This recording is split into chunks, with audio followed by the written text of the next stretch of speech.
सीधी एवं दिल्ली की प्रत्येक न्यूज का अपडेट सबसे पहले पाने के लिए चैनल को सब्सक्राइब करें और बेल आइकॉन प्रेस करें। कलेक्ट्रेट सभागार में आयोजित बैठक में कलेक्टर रविंद्र कुमार चौधरी द्वारा राजस्व विभाग के कार्यों की विस्तृत समीक्षा की गई। कलेक्टर श्री चौधरी ने कोरोना वायरस कोविड-19 के संक्रमण से बचाव एवं रोकथाम के लिए राजस्व अधिकारियों को कड़ी निगरानी रखने हेतु निर्देशित किया है। उन्होंने कहा कि समस्त उपखंड मजिस्ट्रेट तथा कार्यपालिक मजिस्ट्रेट एवं तहसीलदार, नायब तहसीलदार को अपने अपने क्षेत्र हेतु इंसिडेंट कमांडर नियुक्त किया गया है तथा इन्हें भारत सरकार स्वास्थ्य एवं परिवार कल्याण मंत्रालय द्वारा जारी निर्देशों के क्रियान्वयन हेतु निर्देशित किया गया है। कलेक्टर श्री चौधरी ने निर्देश दिए हैं कि कंटेनमेंट एरिया में कड़ी निगरानी रखी जाए तथा लोगों की आवाजाही पर कड़ाई से प्रतिबंध लगाया जाए। इसके साथ ही लोगों को सहजता से आवश्यक वस्तुओं की पूर्ति सुनिश्चित की जाए। कलेक्टर श्री चौधरी ने होम क्वारंटाइन किए गए व्यक्तियों पर कड़ी निगरानी रखने के लिए कहा है। उन्होंने कहा है कि यदि कोई व्यक्ति दिए गए निर्देशों का उल्लंघन करता है तो जुर्माने से दंडित करने के साथ ही उसे संस्थागत क्वारंटाइन सेंटर में रखा जाए। बैठक में कलेक्टर श्री चौधरी ने सभी पात्र कृषकों को प्रधानमंत्री किसान सम्मान निधि योजना से लाभान्वित करने के निर्देश दिए हैं। कलेक्टर श्री चौधरी ने निर्देशित किया है कि जो भी आवेदन पोर्टल पर लंबित हैं, आगामी एक सप्ताह के अंदर उनमें आवश्यक सुधार करते हुए कार्यवाही किया जाना सुनिश्चित करें। इसके साथ ही कलेक्टर श्री चौधरी ने FRA के पात्र किसानों को प्रधानमंत्री सम्मान निधि योजना से लाभान्वित करने के निर्देश दिए हैं। कलेक्टर श्री चौधरी ने प्राकृतिक आपदा सीमांकन, रास्ते के विवाद के प्रकरणों को निर्धारित समय सीमा के अंदर निराकृत करने के लिए कहा है। उन्होंने शासकीय जमीन पर अतिक्रमण के विरुद्ध जीरो टॉलरेंस की नीति अपनाने के लिए कहा है। उन्होंने कहा है कि ऐसे अतिक्रमण की जानकारी प्राप्त होने पर अतिक्रमणकारियों के विरुद्ध कड़ी से कड़ी कार्रवाई किया जाना सुनिश्चित करें। बैठक में अपर कलेक्टर DP वर्मन, उपखंड अधिकारी गोपत मना श्रीलांबर मिश्रा, सिहावल सुधीर कुमार बेग, चुरहट अभिषेक सिंह, मझौली AK सिंह, कुसमियार के सिन्हा, संयुक्त कलेक्टर राजेश मेहता सहित समस्त तहसीलदार एवं नायब तहसीलदार उपस्थित रहे। मध्य प्रदेश की सरकार द्वारा मंडी को लेकर लागू किए गए मॉडल एक्ट का पूरे प्रदेश में मंडी के अधिकारी कर्मचारियों द्वारा ही भारी विरोध किया जा रहा है। इस कानून के लागू होते ही पूरे प्रदेश में मंडी कर्मचारियों और अधिकारियों ने इस कानून का विरोध शुरू कर दिया था और कहा था कि इस काले कानून से ना तो किसानों का हित होगा और ना ही व्यापारियों का और ना ही इसे मंडी कर्मचारियों का हित होगा। यह कानून सबके लिए नुकसानदायक है। उसी कानून को लेकर विगत दिनों मंडी कर्मचारियों ने अपनी मांगों का ज्ञापन जिले के कलेक्टर से लेकर प्रदेश के मुख्यमंत्री और राज्यपाल तक को अपना ज्ञापन सौंपा था और इस काले कानून को वापस लेने की मांग की थी। लेकिन कई दिन गुजर जाने के बाद मध्य प्रदेश की सरकार ने इस काले कानून को हटाने के लिए कोई सार्थक कदम नहीं उठाया, जिसके बाद मजबूर होकर प्रदेश भर के मंडी कर्मचारियों, व्यापारियों, तुलावटी हमाल जो जमीनी स्तर से जुड़कर जिन्हें इस मंडी को अपने खून पसीने से सींचा, आज इस मुकाम तक मंडी को पहुंचाया, जिसकी कमाई से प्रदेश भर में सड़कों का निर्माण होता है, विकास कार्य होते हैं, आज वह सब नजरअंदाज कर दिए गए हैं। उन कर्मचारियों की मेहनत को नजरअंदाज कर दिया गया है। इससे नाराज होकर 6 जून को पूरे प्रदेश में मंडी कर्मचारियों और सभी जुड़े लोगों ने संयुक्त रूप से इस काले कानून के विरोध में काले कपड़े पहनकर हाथों में काली पट्टी बांधकर इसका पुरजोर विरोध किया है।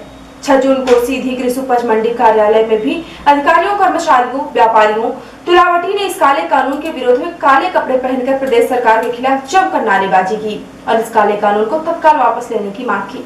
हमारी मांगे पूरी हो, पूरी हो, पूरी हो। मॉडल एक्ट बंद करो, बंद करो, बंद करो।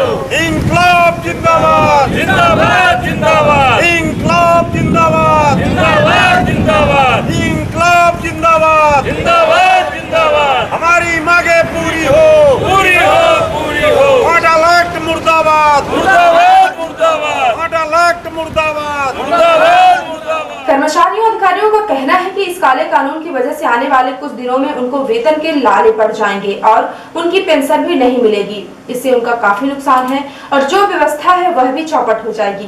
प्रदर्शन आंदोलन के दौरान कृषि उपज मंडी सीधी के सचिव उमाशंकर अग्निहोत्री ने सिटी हलचल को बताया कि इस काले कानून की वजह से व्यवस्था चरमराने लगी है और बहुत से लोग इससे बेरोजगार हो जाएंगे।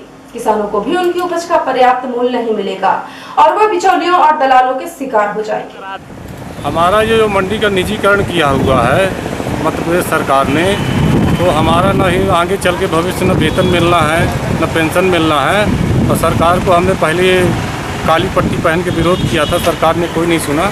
तो आज उसी के उपलक्ष्य में हम काला दिवस, काले कपड़े पहन के काला दिवस मान रहे हैं। शायद सरकार हमारा सुन ले और हमारी कोई व्यवस्था करे, इसलिए हम उसका मॉडल एक्ट का विरोध कर रहे हैं सभी कर्मचारी। वहीं कर्मचारी संघ के अध्यक्ष टीपी सिंह ने कहा कि इस काले कानून की बदौलत बहुत बड़ी आफत आने वाली है और बड़ी संख्या में बेरोजगारी और मंडी की जो व्यवस्था है वह भी खराब हो जाएगी और कर्मचारियों का अहित होगा। इसीलिए हम चाहते हैं कि सरकार अपने इस फैसले पर विचार करे और इस कानून को तत्काल वापस ले। मंडी द्वारा आज काला दिवस मनाने का निर्णय लिया गया है। पूरे मध्य प्रदेश के कर्मचारी जो मंडी में ये काला कानून लाया गया है उसका पूरे मध्य प्रदेश के कर्मचारी विरोध करते हैं और काम बंद करने की घोषणा करते हैं। आगे कर्मचारी अधिकारी ने कहा कि यदि सरकार हमारी मांगे नहीं मानेगी तो आने वाले समय में हम आगे और भी उग्र प्रदर्शन और आंदोलन करेंगे। प्रदर्शन के दौरान मंडी सचिव उमाशंकर अग्निहोत्री, कर्मचारी संघ के अध्यक्ष टीपी सिंह, बालेंद्र प्रसाद तिवारी, अजय कुमार शुक्ला, पवन द्विवेदी, राणा प्रताप सिंह, अनूप कुमार मिश्रा, रोहिणी सिंह, रितेश दुबे एवं अन्य कई कर्मचारी, तुलावटी, हमाल और व्यापारी बड़ी संख्या में मौजूद थे। प्रधानमंत्री नरेंद्र मोदी के द्वितीय कार्यकाल के 1 वर्ष पूर्ण होने पर भारतीय जनता युवा मोर्चा द्वारा भाजपा जिलाध्यक्ष इंद्रशरण सिंह चौहान एवं लोकसभा सांसद श्रीमती रीति पाठक की विशेष उपस्थिति में स्थानीय लालता चौक में मास्क, सैनिटाइजर, साबुन का वितरण किया गया। इस अवसर पर भाजपा जिलाध्यक्ष श्री चौहान ने प्रधानमंत्री नरेंद्र मोदी के 1 वर्ष को उपलब्धियों से भरपूर बताया। वहीं इसे स्वतंत्र भारत के लिए स्वर्णिम युग कहा। साथ ही क्षेत्र की लोकसभा सांसद श्रीमती पाठक ने मोदी सरकार के 1 वर्ष को बहुमुखी भारत को विश्व गुरु बनने के लिए कृत संकल्पित बताया। मोर्चा के जिलाध्यक्ष प्रमोद द्विवेदी ने कहा कि प्रदेश अध्यक्ष अभिलाष पांडे के आह्वान पर पूरे प्रदेश के साथ साथ सीधी जिले के सभी मंडलों में सैनिटाइजर, मास्क एवं साबुनों का वितरण किया। जिले के 15 मंडलों में 66 से अधिक स्थानों पर एक साथ 5500 से अधिक मास्क, साबुन एवं सैनिटाइजर का वितरण मोर्चा के कार्यकर्ताओं ने किया। यह एक रिकॉर्ड है, इसके लिए सभी कार्यकर्ता बधाई के पात्र हैं। लालता चौक में मास्क, सैनिटाइजर, साबुन वितरण के दौरान भाजपा जिलाध्यक्ष इंद्रशरण सिंह चौहान ने प्रधानमंत्री नरेंद्र मोदी जी के संदेश का विशाल जन समुदाय के बीच वाचन करते हुए स्वदेशी की अवधारणा से युक्त संकल्प दिलाया और लोकल के लिए वोकल बनने का आह्वान किया। इस अवसर पर प्रमुख रूप से मोर्चे के प्रदेश मंत्री डॉक्टर विक्रम सिंह, डॉक्टर मनोज मिश्रा, जिला उपाध्यक्ष सुधीर शुक्ला, महिला मोर्चा के जिलाध्यक्ष सरस्वती बहलिया, मीडिया प्रभारी सुरेंद्र मणि दुबे, धर्मेंद्र शुक्ला, सुनीता रानी वर्मा, शुभेंदु शर्मा, पूनम सोनी, मनीला सिंह, अजीत पांडे, कृष्ण कुमार तिवारी, मनोज तिवारी, अजीत सिंह चंदेल, संदीप सिंह गहरवाड़, कौशलेंद्र सिंह, तुषार द्विवेदी सहित सैकड़ों आमजन एवं पार्टी के पदाधिकारी कार्यकर्ता उपस्थित रहे। 6 जून को सीधी जिले के कलेक्टर रविंद्र कुमार चौधरी की अध्यक्षता में बाढ़ आपदा राहत संबंधी बैठक आयोजित की गई। कलेक्टर श्री चौधरी ने जिले में संभावित बाढ़ आपदा की संभावना से निपटने के लिए पूरी तैयारी रखने के निर्देश दिए हैं। उन्होंने निर्देश दिए हैं कि जिले में बाढ़ संभावित क्षेत्रों की पहचान कर लें तथा उससे निपटने के लिए सभी तैयारियां सुनिश्चित करें। कलेक्टर श्री चौधरी ने उपस्थित अधिकारियों को किसी भी स्थिति से निपटने तथा राहत एवं बचाव कार्य हेतु त्वरित कार्यवाही करने के लिए तैयार रहने को कहा है। कलेक्टर श्री चौधरी ने कहा कि समस्त उपखंड अधिकारी अपने क्षेत्र के बाढ़ संभावित क्षेत्रों को चिन्हांकित करें तथा उन क्षेत्रों का भ्रमण कर राहत की कार्य योजना तैयार कर लें। बाढ़ आने के पूर्व ही लोगों को सूचित करने तथा उन्हें सुरक्षित स्थानों पर पहुंचाकर सभी आवश्यक वस्तुओं की आपूर्ति सुनिश्चित करने की तैयारी रखें। कलेक्टर श्री चौधरी ने ऐसे सभी ग्रामों के सरपंच, सचिव, पटवारी सहित सभी संबंधित अधिकारियों एवं कर्मचारियों को व्हाट्सएप ग्रुप तैयार करने के लिए कहा है। कलेक्टर श्री चौधरी ने डिस्ट्रिक्ट कमांडोज को राहत एवं बचाव कार्य में प्रयुक्त होने वाले सभी उपकरणों, नौका, लाइफ जैकेट, रस्सी, टॉर्च आदि की उपलब्धता सुनिश्चित करने के निर्देश दिए हैं। उन्होंने कहा कि मॉक ड्रिल कर किसी भी आपात स्थिति से निपटने की पूरी तैयारी रखें। उन्होंने इस कार्य में संलग्न अधिकारियों को प्रशिक्षित करने के लिए कहा है। उन्होंने सिंचाई परियोजना से संबंधित सभी कार्यपालन यंत्रों को अपने बांधों का रखरखाव सुनिश्चित करने के लिए कहा है। इसके साथ ही बांधों में जल भराव की स्थिति में प्रभावित होने वाले क्षेत्रों को चिन्हांकित कर उसकी जानकारी साझा करने के निर्देश दिए हैं। लोक स्वास्थ्य यांत्रिकी विभाग को प्रभावित क्षेत्रों में शुद्ध पेयजल की उपलब्धता सुनिश्चित करने हेतु निर्देशित किया गया है।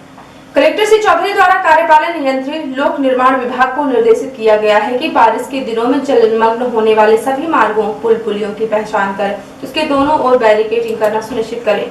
इसके साथ ही इन स्थानों की निगरानी के लिए कर्मचारियों की ड्यूटी लगाई जाए। कलेक्टर श्री चौधरी ने सभी नगरीय क्षेत्रों एवं कस्बों में अभियान चलाकर साफ सफाई करने के निर्देश दिए हैं। कलेक्टर श्री चौधरी ने निर्देशित किया है कि सभी जल निकासी व्यवस्था को साफ कर दुरुस्त कर लिया जाए तथा नालियों की साफ सफाई की जाए। इसके साथ ही कचरा निस्तारण की व्यवस्था को दुरुस्त रखने के लिए निर्देश दिए हैं। बैठक में मुख्य कार्यपालन अधिकारी जिला पंचायत देवी सिंह, अपर कलेक्टर डीपी बर्मन, अतिरिक्त पुलिस अधीक्षक अंजुलता पाटले सहित समस्त उपखंड अधिकारी एवं संबंधित विभागों के अधिकारी उपस्थित रहे। सब शासी सेंटर के माध्यम से संचालित जन शिक्षण संस्थान सीधी द्वारा विश्व पर्यावरण दिवस के अवसर पर आदिवासी आवासीय कन्या शिक्षा परिषद सरेठी में वृक्षारोपण किया गया।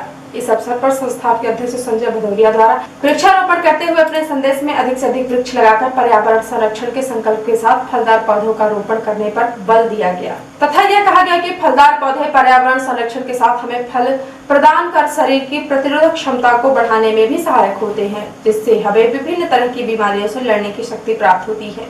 संस्थान के निर्देशक जय सिंह ने कोरोना संक्रमण के इस दौर में संस्थान के कार्यकर्ताओं से अपनी अपील में कहा कि लगातार जारी वन संपदा के दोहन से पर्यावरण को काफी नुकसान हुआ है। वर्तमान समय में फैल रही अधिकतर बीमारियां दूषित पर्यावरण की देन है। अतः आज की सबसे बड़ी जरूरत है कि हम सब अपने आसपास कम से कम 5 फलदार पौधों का रोपण कर वातावरण को प्रदूषण मुक्त करने में अपनी भूमिका का निर्वहन करें। आवासीय कन्या शिक्षा परिसर सरेठी के प्राचार्य धर्मेंद्र सिंह ने परिसर में संस्थान द्वारा पर्यावरण दिवस के अवसर पर किए गए वृक्षारोपण के प्रति धन्यवाद ज्ञापित करते हुए यह कहा कि इन वृक्षों की देखभाल की पूरी जिम्मेदारी इस संस्था के सभी स्टाफ की होगी तथा इन पौधों के संपूर्ण विकास हेतु संस्था द्वारा हर संभव प्रयास किया जाएगा। संस्थान के कार्यक्रम अधिकारी ब्रिजेंद्र सिंह द्वारा सभी प्रशिक्षणार्थियों एवं अनुदेशकों से यह अपील की गई है कि कोरोना संक्रमण से बचाव हेतु शासन द्वारा जारी दिशा निर्देशों का पालन करते हुए जितना संभव हो अपने घरों के आसपास वृक्ष लगाकर अपने घर, समाज और गांव के पर्यावरण को बेहतर बनाने का संदेश दें। कार्यक्रम अधिकारी महेंद्र सिंह द्वारा कोरोना संक्रमण से बचाव हेतु निःशुल्क मास्क वितरित किया गया। विश्व पर्यावरण दिवस के अवसर पर आयोजित इस वृक्षारोपण कार्यक्रम में महेंद्र सिंह, विजय सिंह, सोमनाथ साहू, रामचंद्र, शोभा सिंह, सत्येंद्र केवट, रविराज कोरी, जानकी आदि की भूमिका महत्वपूर्ण रही।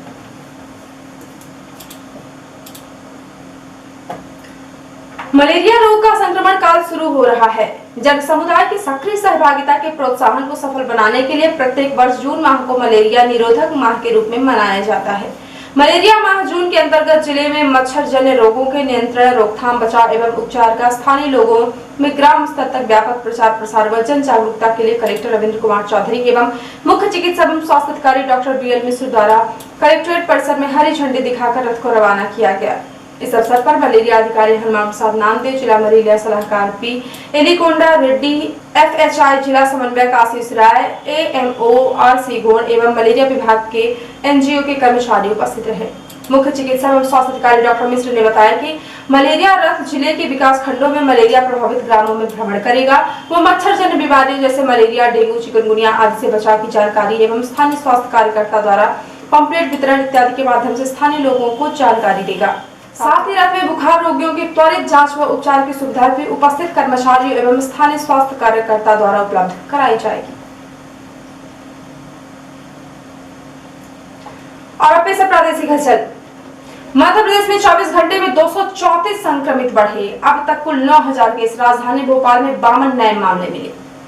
अब राज्यसभा चुनाव के बाद शिवराज मंत्रिमंडल के विस्तार की अटकलें जरा भी जोखिम लेने के मूड में नहीं। भाजपा कमलनाथ का मंदसौर गोलीकांड के बहाने शिवराज सरकार पर हमला।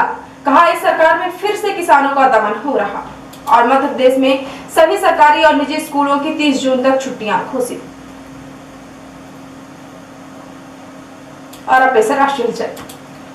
भारत चीन के सैन्य कमांडरों के बीच बैठक हुई। अब भारतीय सेना विदेश मंत्रालय को इस मुद्दे पर ब्रीफ करेगी। राहुल गांधी ने कहा सरकार अर्थव्यवस्था को तबाह कर रही, यह डिमोनेटाइजेशन 2.0 है। WHO ने कहा भारत में संक्रमण बहुत तेजी से नहीं फैल रहा है, लेकिन इसका जोखिम बना हुआ है। और जम्मू कश्मीर के पुंछ में बादल फटा, 2 किलोमीटर लंबी सड़क टूटी, कार और ट्रैक्टर भी बहे। और अब पेश प्रमुख हलचल। राजस्व अधिकारियों की समीक्षा बैठक संपन्न। कोविड-19 के संक्रमण से बचाव एवं रोकथाम के लिए रखें कड़ी निगरानी, कहा कलेक्टर रविंद्र चौधरी ने। मॉडल एक्ट के विरोध में सीधी के मंडी कर्मचारियों और अधिकारियों ने काले कपड़े पहनकर मनाया काला दिवस। भाजपा युवा मोर्चा ने सीधी शहर के साथ जिले के सभी मंडलों में किया सैनिटाइजर और मास्क का वितरण। बाढ़ आपदा राहत संबंधी बैठक संपन्न। संभावित बाढ़ आपदा से निपटने के लिए रखे पूरी तैयारी, कहा कलेक्टर ने। और कलेक्टर रविंद्र चौधरी ने हरी झंडी दिखाकर मलेरिया रथ को किया रवाना। गांव-गांव में मलेरिया से बचाव के लिए करेगा जागरूक। तो ये थी आज की खास हलचल। यदि आप हमारे न्यूज फेसबुक पर देखते हैं तो हमारे फेसबुक पेज को लाइक और फॉलो करें। और यदि आप यूट्यूब पर देखते हैं तो हमारे यूट्यूब चैनल को लाइक, शेयर और सब्सक्राइब करें। साथ में बेल आइकॉन प्रेस कर लें ताकि जब भी न्यूज चैनल पर अपलोड हो आपको उसका नोटिफिकेशन मिल जाए। यदि आप ताजी न्यूज वेब पोर्टल पर पढ़ना चाहते हैं तो लॉग इन करें www.ntvindianews.com। सीधी एवं बिंद क्षेत्र की प्रत्येक न्यूज का अपडेट सबसे पहले पाने के लिए जुड़े रहे नवीन नेटवर्क सिटी चैनल के साथ। नमस्कार।